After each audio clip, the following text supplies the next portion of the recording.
so what I like to do is we do, this is just kind of for fun, but it leads into a historical topic, is we do a word association game.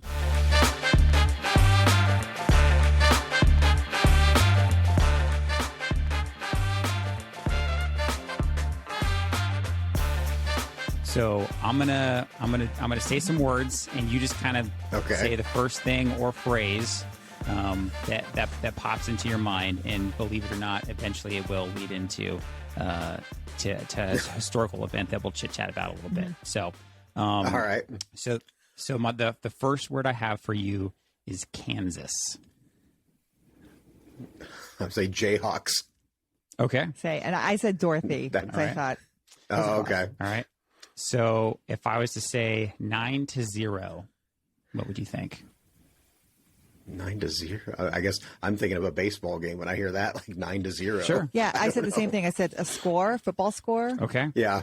If I were to say unequal, what would you think? I'm thinking of, I suppose because I teach history and the Constitution, I'm thinking about representation. That's basically the word that popped into my mind was, you said unequal, I said representation. Okay. And I thought of the uneven bars in gymnastics. If I was to say Brown, what would you think? Oh, John. Okay. John Brown. Okay, and I thought of Cleveland Browns. Cleveland Browns, right? Pittsburgh fan over here. I know.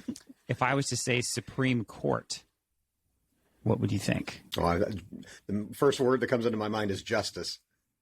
Okay. All right. And so if we're kind of putting all those together, what I'm leading into is Brown versus the Board of Education.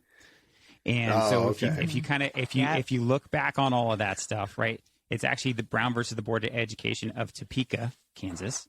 9-0 was unanimous decision, unequal, Brown and Supreme Court. So that's just kind of a fun way to kind of to see if we kind of lead folks down a path, and then once you get to the end, it's just a fun way to kind of broach a topic. So one of the things that we like to do. I have to be honest with you. Go ahead. I have to be honest, since I said I'm so into Civil War history. As soon as you started saying Kansas, then I said Jayhawks, and then I started thinking bleeding Kansas, and then of course that led me into thinking of John Brown and everything. Sure, so that was what I was. Yeah, I wasn't even, when he did it to me the first time, I wasn't even on the same page. And then when he said Brown versus the Board of Education, I'm like, wow, was that in Kansas? Like I knew it was somewhere, but Southern, but I wasn't sure. That was something I was not aware of. So so that's what we like to ask, right? And that's really more the focus of this podcast is how we learn history, what we remember learning. So what we like to ask is, what do you remember learning of Brown versus Board of Education, either in your youth or what kind of stands out to you now, looking back, that again stands out today that maybe didn't when you were younger?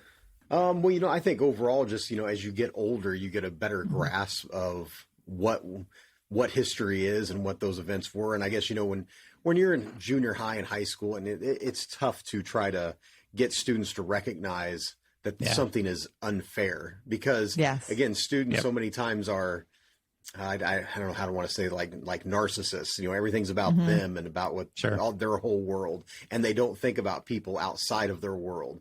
And thinking about Brown versus Board of Education, I mean that's something that, as a junior high student, you probably don't think, well, like, that's no big deal. I don't really want to go to school anyway. So why would you be concerned about it if you couldn't go to school? But then as you get older, you recognize, you're like, wow, that's really unfair. That's really a terrible law that's in place. And it's a great thing that we were able to overturn that and everything. And actually just recently, like you were saying, Jen, you don't think about Brown versus Board of Education being in Kansas because you automatically defer to like Jim Crow laws and you think, well, that's Deep South. So Brown versus Board of Education, that had to be like in Mississippi or something like that. Yes. And you just don't think about it, being in Kansas. And that's the unfortunate fact. And of course, I apologize for still focusing on antebellum history and Civil War history. But, that's something that I try to stress to my students is that, racism just didn't exist in Southern states. It existed everywhere, and everywhere. People in the North in the antebellum period were just as racist as people in the South, unfortunately. Yes. And of course, we talk about amendments and how, 13th Amendment outlawed slavery. But I said, unfortunately we can't outlaw stupidity, and we can't outlaw things like racism. You know, we simply can't, because people still can hold those wrong views and everything. And so yeah, I mean, I guess that's kind of what I think about when I think about Brown versus Board of Education. I have to be honest with you. You know, honestly, my teaching, I pretty much go through basically Reconstruction, and I don't really get a whole lot further than that with my students. So honestly, I've never really had an opportunity to teach in my classroom Brown versus Board of Education. So really, most of my memories of that is just kind of some of my classes from when I was in high school. Yeah. Yes. Me too.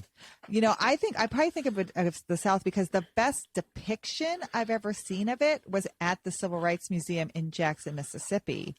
And it's because they made a white classroom melt into an African-American classroom, like a black classroom. It was one classroom, and they did one side of it white and one side of it black.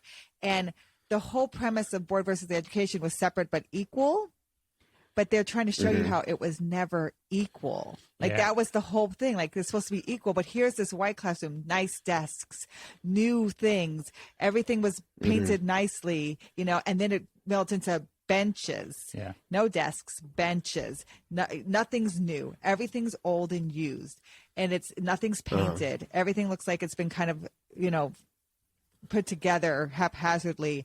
And these are the two classrooms that were operating at the same time in the same city, and with the whole separate but equal mentality. And that to me was one of the best depictions to see how this was not, there was no equality here. Yeah. And one of the things, right, again, not being super focused on history when I was growing up, but I was a political science major, you know, in college. So one of my favorite classes was actually some of my constitutional law classes.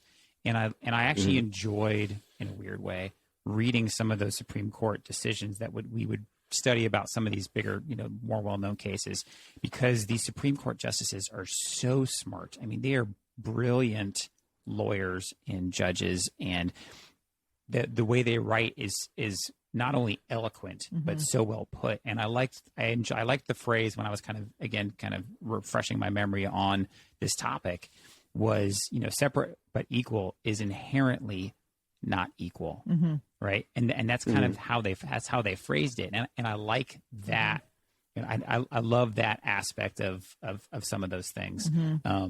But again, I'm like you guys. I don't really remember too much about it. I learned about it, right, in learning separate but equal and things like that. Well, I don't think you really fixated on it in high school. Yeah.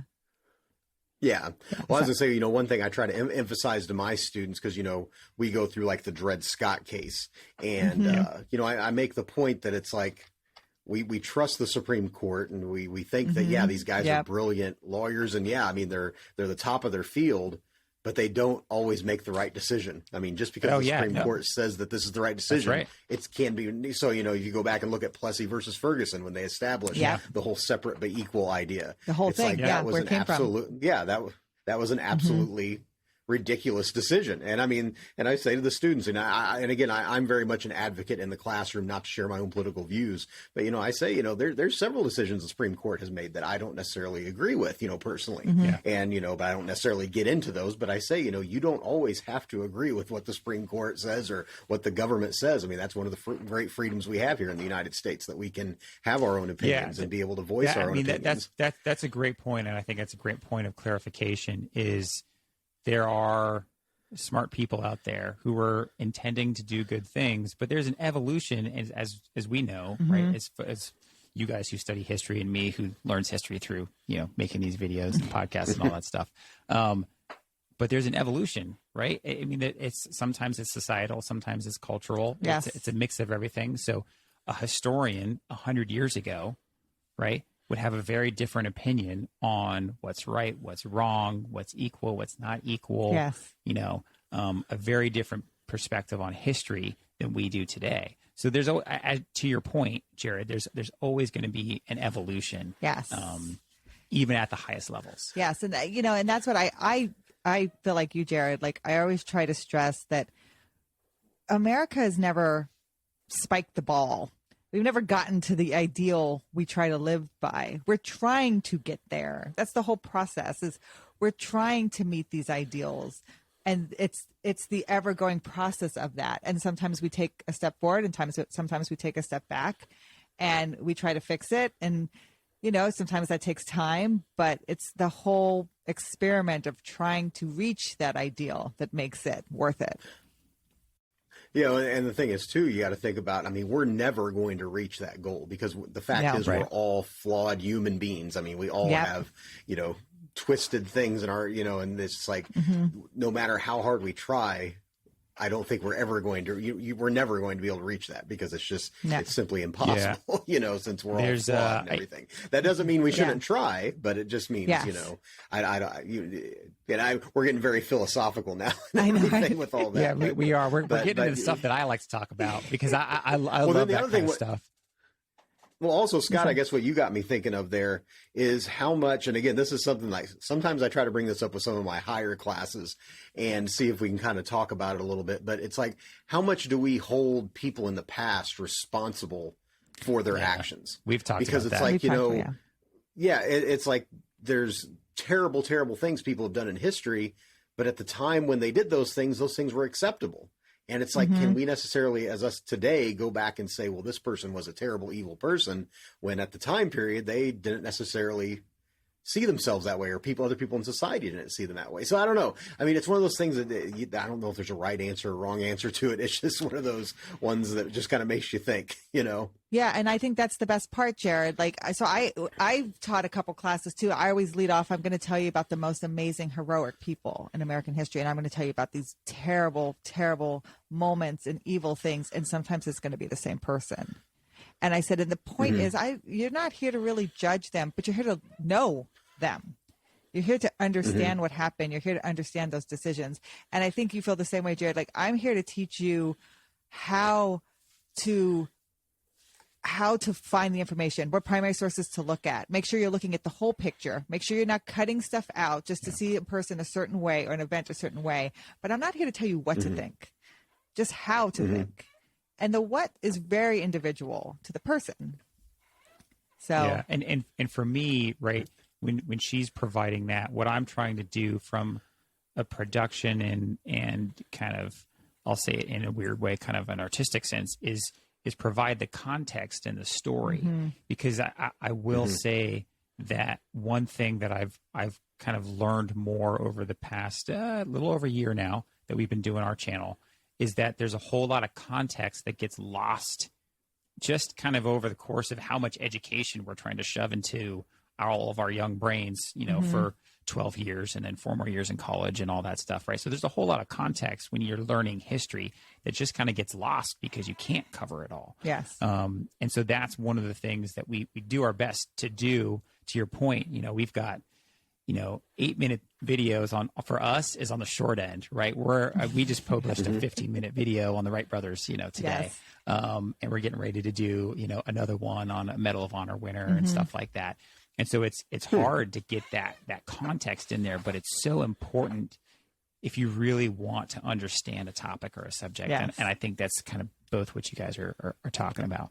So, you know, and that's the difficult thing in teaching history is, you know, you think about the math teacher down the hall, their textbook kind of just stays the same. It's like, it doesn't, not a whole lot of change, not a whole lot changes, but you know, history, it's like, yeah, you know, we got stuff, ancient history that always going to be there, but the fact is we're constantly adding to it. You know, we're constantly adding to our history. And so it's constantly growing. So like you said, it's like most teachers today, I mean, even in high school, I think, you know, they're lucky to get through Vietnam just because it's like there's so much stuff you have to cover. And like you said, you can't cover all those little minute details that are actually pretty important when you look at the big picture. But as you know, in a high school classroom, it's like you got to get through this to this certain point by the end of the year. And so you kind of have to just breeze over those things. And I think, you know, your videos do a great job of bringing out some of those little details that sometimes we miss and everything. So yeah.